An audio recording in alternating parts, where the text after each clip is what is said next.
ব্যস্ত শহরের কোলাহল আর ধুলাবালি থেকে একটু মুক্তি পেতে চাইলে আজ আপনাকে নিয়ে যাচ্ছি গাজীপুর জেলার কাপাসিয়া থানার রায়েতপোবাইলের এক অপূর্ব সবুজ বনে। এই বনে পা রাখলেই প্রথম যে জিনিসটা আপনার নজরে পড়বে সেটা হলো চারদিকে ছড়িয়ে থাকা ঘন সবুজ। উঁচু উঁচু বাঁশঝাড় আর নানা রকম গাছগাছালি মিলে তৈরি করেছে এক প্রাকৃতিক ছায়াময় পরিবেশ। হালকা বাতাস যখন বাঁশের পাতার ফাঁক দিয়ে বয়ে যায় তখন এক মধুর শব্দ তৈরি হয়, যেন প্রকৃতি নিজেই গান গাইছে। এই বনের আরেকটি বিশেষ আকর্ষণ হল এখানে দেখা মেলে নানা ধরনের দেশি পাখির। কখনো শোনা যায় পাখির কিচিরমিচির, আবার কখনো দূরেই কোথাও ডাকে বনের অচেনা কোনো পাখি, যা পরিবেশটাকে আরও রহস্যময় করে তোলে।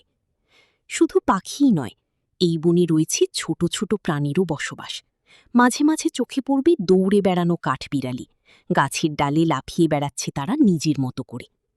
তবে বনে আসলে কিছুটা সতর্ক থাকাও জরুরি।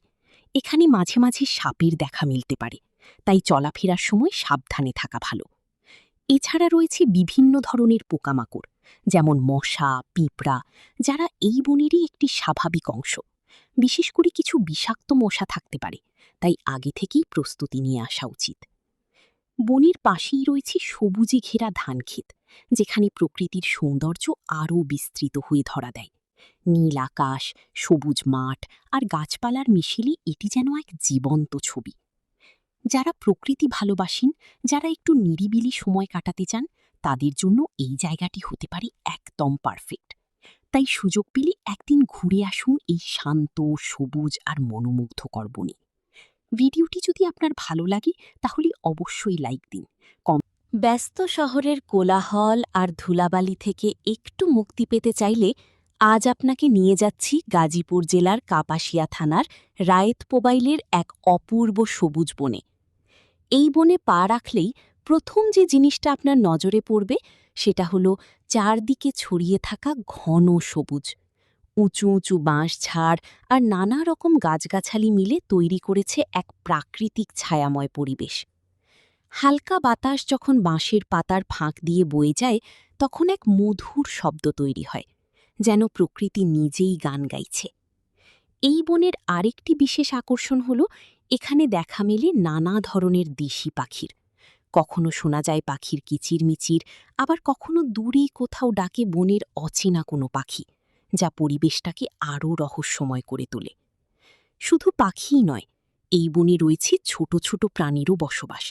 মাঝে মাঝে চোখে পড়বে দৌড়ে বেড়ানো কাঠবিড়ালি, গাছের ডালে লাফিয়ে বেড়াচ্ছে তারা নিজের মতো করে। তবে বনে আসলে কিছুটা সতর্ক থাকাও জরুরি। এখানে মাঝে মাঝে সাপের দেখা মিলতে পারে, তাই চলাফেরার সময় সাবধানে থাকা ভালো।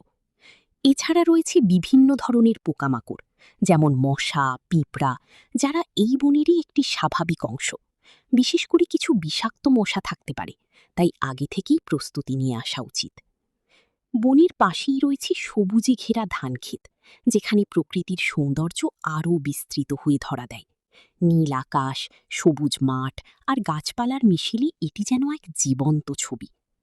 যারা প্রকৃতি ভালোবাসেন, যারা একটু নিরিবিলি সময় কাটাতে চান, তাদের জন্য এই জায়গাটি হতে পারে একদম পারফেক্ট। তাই সুযোগ পেলে একদিন ঘুরে আসুন এই শান্ত, সবুজ আর মনোমুগ্ধকর বনে। ভিডিওটি যদি আপনার ভালো লাগে তাহলে অবশ্যই লাইক দিন, কমেন্ট করে আপনার মতামত জানান, আর এমন আরও ভিডিও পেতে চ্যানেলটি সাবস্ক্রাইব করুন। ধন্যবাদ।